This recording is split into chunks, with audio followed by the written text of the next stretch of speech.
So I could simply just say, oh look, it's an eye. I could also just say, it's an eye. But I want to kind of take it to the next level, and since an eyeball is an actual part of your face, of an animal or a human, I'm going to give it an actual eyeball. So I'm going to roll a little sphere, like a tiny, tiny little marble, and I'm going to try and keep it proportionate. So would that be a good size for him? Yeah. Too big, good size? You like it? Okay. So what do I need to do if I'm going to attach it? Score. You need to score. Even the tiniest little things you have to score. You score what you're putting on, and you score where it's going. Is it possible to be too small for you to score it? Yes. Don't you use the water? You can use water, yeah. And that is kind of like slip.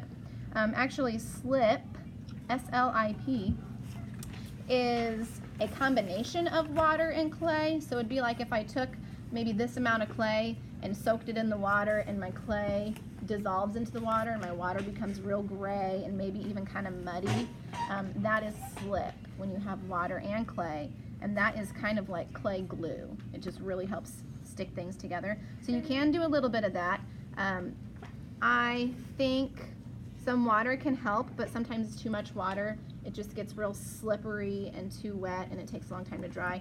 Right now I'm having a hard time smoothing the eyeball into that socket because there's so much water. So I'm going to take my tool and I'm going to scoop that clay off that eyeball, just like you saw me do with the leg, and I'm just really digging that clay down into that seam and erasing that seam, that place where they come together, so that they just look like it's one. Can't you use the water to like smooth out the cracks too? You can? Okay, so now I'm going to take my finger, because after I have scored and smoothed all that stuff in, it's kind of gross. It's a little bit bumpy, it's real jaggedy, it's got big dugout marks, and so I'm going to take my finger and really smooth that. He's cute. Almost looks like a chameleon right now. I was about to say that. Yeah, so let's see. Now I know frogs have, like if I'm looking at the design in his eye, maybe that's something I want to carve in. I'm just going to do a little press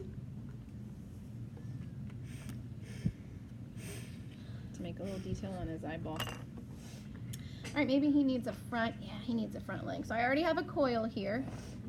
I guess we could have called this a pinch pot. A pinch pot would be if I take a sphere and I stick my thumb in the middle and I use my hand kind of like a puppet, like this, but my thumb stays in the middle and my hand squeezes around the edge. You might have done this in elementary school. Does this sound familiar?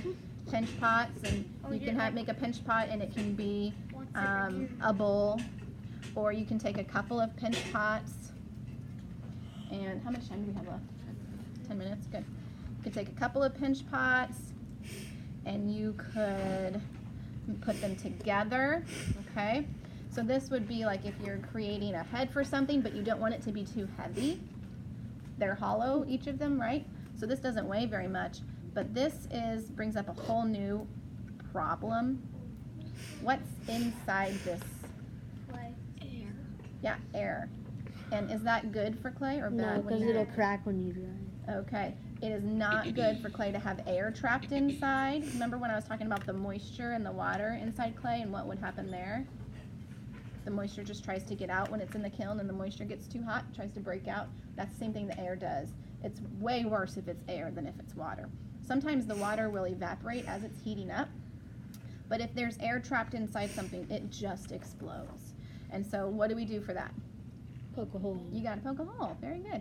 So if there was gonna be a stealthy, I don't know, nose or something, I would poke a hole into those two pinch pots connected. Now this is pretty unsightly, right? But if this is gonna be the bottom and you're not gonna see it, that's okay. You can have the hole there to let that air come out, and then maybe that's the bottom of the body or something, and it's real lightweight because you have two hollow pieces that you stuck together. So the other thing would be to form the whole body and dig out the extra clay to decrease the weight. Does that kind of make sense?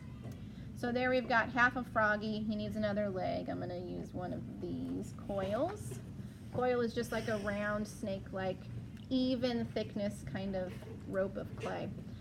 Let's see, I want his front leg. Oh, I broke his foot. Crunched his little foot. Oh no! You know what I'm finding is I don't want his front leg to come out of his mouth. That would be kind of weird. I think I want his front leg to come from up here maybe. Maybe I want it to be a little bit longer. I don't know. Yeah, that's kind of weird. I'm having a hard time. So I think this back leg, I'm going to destroy this a little bit. I'm going to shorten up that back leg because I just realized it's kind of in my way. So I'm going to shorten that back leg. And now I've made a new place that I can put his front leg. And you see me picking up this one, picking up this one. What am I trying to decide? What size you should I'm just trying to decide which one I want to use. Do I want this size? That looks pretty good. So what do? Score it up. Score up both things. Put the scored sides together. I still think it looks like it's coming out of his face. So maybe I need to take his arm off that way. I don't know. I gotta work on that. Smooth it in so it's attached. You guys doing okay over there? Maybe you could just draw like a little horse, carve out a little line. Yeah.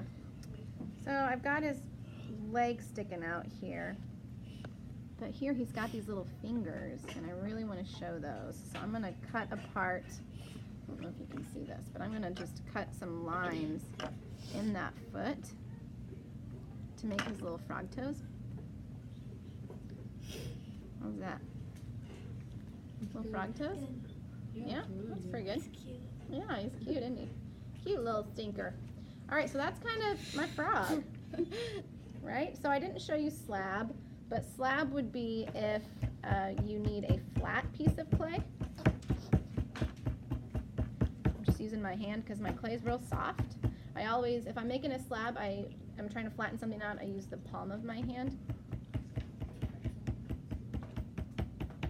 And I flip it over. The thickness of your clay, you don't want it to be any thicker than your pinky. The thicker it is, that goes back to it being too heavy and it not drying out and it'll break. So if you're trying to cut out something like maybe I want a cape. I would never ever ever put a cape on a Oaxacan animal, but maybe I want it to have a cape. I don't know. Cape? Yeah, I don't know. I just couldn't think of any other reason he would need a slab. Maybe if he's in superhero. Is he gonna be a superhero? I don't know. Okay, so I just did something I didn't tell you what I was doing. I just cut a piece off the clay and it left this really thin, jaggedy edge, and I folded it under to try and get it to be smoothed out. Whenever you make a cut, or whenever you score, what you leave is this jaggedy stuff and these little things called boogers. Boogers. They're just like little, I don't know, boogers. They're just like tiny little pieces of clay. Yeah, leftovers. There you go. But they're boogery. And if you leave them on there and they get dry and they go into the kiln and then they get hard, then they are really dangerous. They're kind of scratchy and sharp. They're very, very sharp. So you want to clean those off. What if you don't want to fold them over, like it happened to be a good shape for your animal in some way, so you put it on and smooth it out? That's all you want to do is you just want to smooth out any of those leftovers. Under? No, you don't. That was just the best thing for me because it was just kind of real thin, and so instead of trying to peel it off, I would still have a jagged edge. I just kind of smoothed it under. Does that kind of make sense? Yeah. But all that extra boogery stuff, you want that off of there. So then if I decide he's going to have a cape, which is a really bad idea, but, we'll just do it. You got to score up his back where you're going to put it. You got to score up the thing where you're going to put it. But the point of this is just to show you a slab is just a flat piece that you've cut out. Okay? Then I would smooth that onto him. What? Okay. It does look like an RV. It really does. No, it looks like another frog on its Plus, back. Okay. It's shaped like a frog, you know, for like The frog tourists. transit. Yeah. It's a baby frog. Okay. Welcome Okay. to It's Frog It's a Transit. tadpole. You should make a tadpole. Okay. Yo, So like all the anyway, people sit inside the frog. Can you think of any part of Frog your transit animal that you code. might want a slab for? It doesn't have to be We a can make a lot of huge money off piece. It that. can be a small, like a fin. Yeah, like a fin. What else? Yeah, like a tongue might be a tiny slab. It could be a flattened piece, or a tail could be ears. Yeah, I was working on an ear. So an ear would be something you would use a lot of modeling for, and you might start with a flattened piece, but then you're kind of just pinching it, maybe folding it so that it's a good ear shape for you. But maybe it would have started as a slab, flat and kind of pressed out, right? But then you would pinch it and kind of fold it in. Kind of like, And then score it, and then attach it, and then you have a frog with an ear.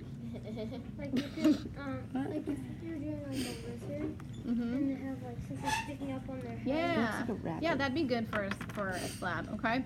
So is that kind of enough?